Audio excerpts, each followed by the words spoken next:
দিব বিচাৰিছো অত্যন্ত গুৰুত্বপূৰ্ণ খবৰ সোণাপুৰৰ উচ্ছেদস্থলীত উচ্ছেদিতৰ পৰা আৰএছএছ নেতাই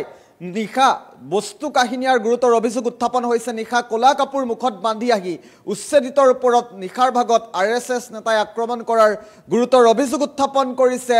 এআইডিএফৰ বিধায়কে কেৱল ইমানেই নহয় এআইডিএফৰ বিধায়কৰ গুৰুতৰ অভিযোগ খুদিলে আপুনি স্তম্ভিত হৈ পৰিব কি কৈছিল এআইডিএফৰ বিধায়কে হসাকৈ আৰএছএছ নেতাই নিশাৰ ভাগত সন্ত্ৰাস চলাই নেকি উচ্ছেদস্থলীত প্ৰতিটো তথ্য জনোৱাৰ চেষ্টা কৰে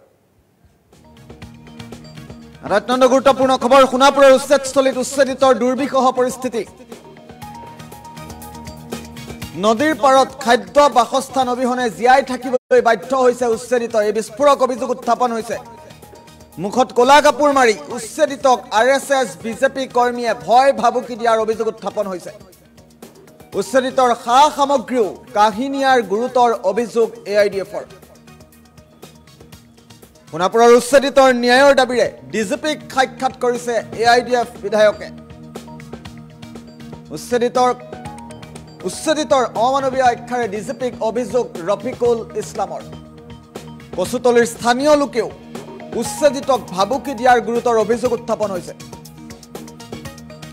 উচ্ছেদিতক মাটি বিক্ৰী কৰা দালালৰ বিৰুদ্ধেও কঠোৰ ব্যৱস্থা গ্ৰহণৰ দাবী উত্থাপন কৰিছে এআইডিএফৰ তৰফৰ পৰা এআইডিএফৰ মন্তব্য আছে আমি পৰৱৰ্তী পৰ্যায়ত মন্তব্য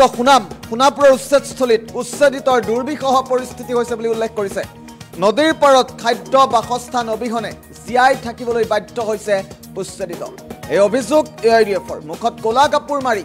উচ্ছেদিতক আৰএছএছ বিজেপি কৰ্মীয়ে ভয় ভাবুকি দিয়াৰ অভিযোগ উত্থাপন হৈছে উচ্ছেদিতৰ সা সামগ্ৰীও কাহিনীৰ গুৰুতৰ অভিযোগ এআইডিএফৰ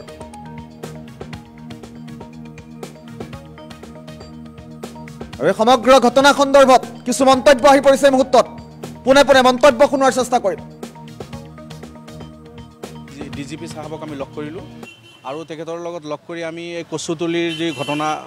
ঘটি আছে এই বিষয়ে আমি তেখেতৰ লগত আলোচনা কৰিলোঁ মানুহখিনি সম্পূৰ্ণভাৱে নিৰাপত্তা পাব লাগিব এই কথাখিনি আমি তেখেতৰ লগত পাতিলোঁ আৰু তাতে বহুত মানুহ ইনজাৰ্ড হৈছে সেই মানুহখিনি সঠিকভাৱে চিকিৎসা পাই থকা নাই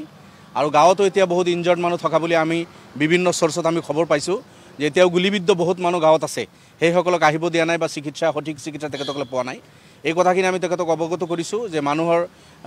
চিকিৎসাৰ অধিকাৰৰ পৰা বঞ্চিত হ'ব নালাগে আৰু আপোনাৰ বহু মানুহ তাতে গাঁও এৰি এটা নদীৰ পাৰে তাতে মুকলি আকাশৰ তলত আছে আশ্ৰয় লৈছে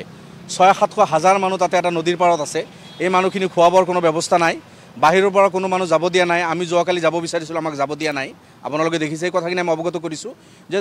তাৰে ভিতৰৰ মানুহখিনি বাহিৰত কমচে কম খাদ্যৰ কাৰণে আহিব পৰা এটা ব্যৱস্থা থাকিব লাগে বা বাহিৰৰ মানুহ আমাকো যাব দিব লাগে যাতে সেই দুৰ্ভগীয়া মানুহখিনিৰ খা খবৰ ল'ব পাৰে তেনেকুৱা ধৰণৰ নাকাবন্দী হৈ থাকিব নালাগে এই কথাখিনি আমি তেখেতক অৱগত কৰিছোঁ যে এই বস্তুখিনি দৃষ্টিগোচৰ কৰিব লাগে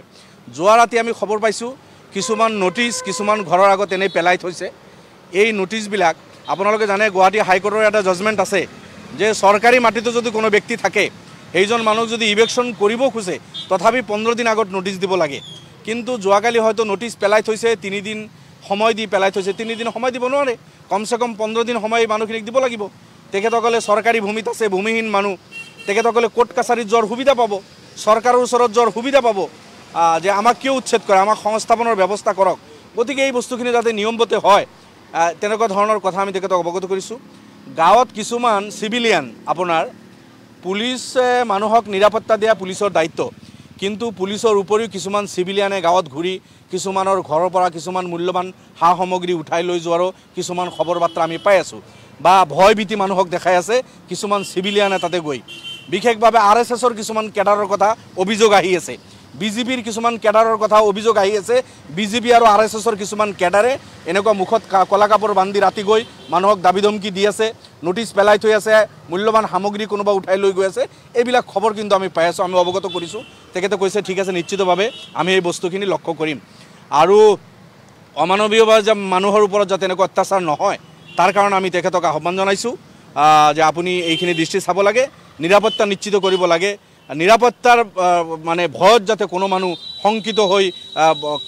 সময় কটাব নালাগে এই কথাখিনি আমি তেখেতৰ লগত পাইছোঁ পজিটিভলি তেখেতে আমাৰ কথাখিনি নোট কৰিছে আৰু তাতে সেইখিনি বস্তু তেখেতে চাম বুলি কৈছে ক্ষেপৰ কথাটো হ'ল কালি আমি বিধায়কৰ দল এটা তাত যাব বিচাৰিছিলোঁ আমাক যাব দিয়া নাই আৰু সেই তাত যদি বাহিৰৰ কোনো মানুহ যাবই নোৱাৰে তেনেহ'লে যিসকলে মুখত ক'লা কাপোৰ বান্ধি RSS বা বিজেপিৰ কেডাৰ যিসকলে গৈ পেলাই লুটপাট কৰি আছে মানুহৰ মূল্যৱান সামগ্ৰী লৈ আহি আছে তেওঁলোক কেনেকৈ যাব পাৰিলে তেওঁলোকক আৰক্ষীয়ে কেনেকৈ এলাউ কৰিলে এই কথাটো আমি DGP মহোদয়ক অৱগত কৰিছোঁ কৰিবই লাগিব কাৰণ আমি বিধায়ক হৈ আমিতো তাত উচতনি দিব যোৱা নাই আমি হয়তো ৰাইজক বুজালোহেঁতেন যে আপোনালোকে প্ৰশাসনক আক্ৰমণ নকৰিব বা আৰক্ষীৰ গাত হাত নিদিব বা খালী কৰক আমিতো ৰাইজক এটা বুজনি দিলোহেঁতেন গতিকে এই কথাটো তেখেতে চিৰিয়াছলি লৈছে আৰু ল'ব লাগিব আৰু দ্বিতীয় কথাটো হ'ল আমাৰ এটা গুৰুত্বপূৰ্ণ দাবী হ'ল যিসকল মানুহ ট্ৰাইবেল বেল্টতো আছিলে তেওঁলোক কিন্তু ইয়াত প্ৰথমে আহি পেলাই বেদখল কৰা নাই প্ৰথম বেদখল কৰিছিল ইয়াৰ কিছুমান লোকেল মানুহে হয়তো ট্ৰাইবেল মানুহে কিছুমান এইটো DGP মহোদয়েও কৈছে তেওঁলোকে বেদখল কৰি মাটিবিলাক বিক্ৰী কৰিছে এই মানুহৰ ওচৰত তেওঁলোকে কিবা কাগজত এটা গাঁৱলীয়া দলিল হিচাপে লিখি দি এই মানুহবিলাকক কাৰোবাক 5 বিঘা 10 বিঘাকৈ টকা লৈ তেওঁলোকক মাটি সমজাই দিয়াত বহিবলৈ দিছে গতিকে আমি এইটো দাবী কৰিছোঁ যে প্ৰথম অপৰাধী তেওঁলোক যিসকলে এই মানুহৰ ওচৰত মাটিটো বিক্ৰী কৰিছে গতিকে তেওঁলোকৰ বিৰুদ্ধে আপোনালোকে তদন্ত কৰক তেওঁলোকক প্ৰথমে গ্ৰেপ্তাৰ কৰক কাৰণ তেওঁলোকেহে এই মানুহখিনিক বহাইছে গতিকে এইটো তেখেতে কৈছে যে তেখেতে না পট্টা মানে ইয়াত মাজে মাজে 2-4টা পট্টা থকা মানুহৰ ঘৰো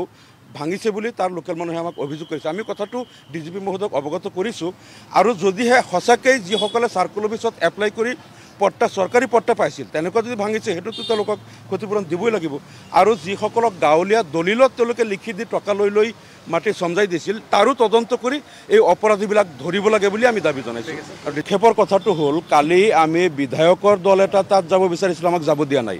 আৰু সেই তাত যদি বাহিৰৰ কোনো মানুহ যাব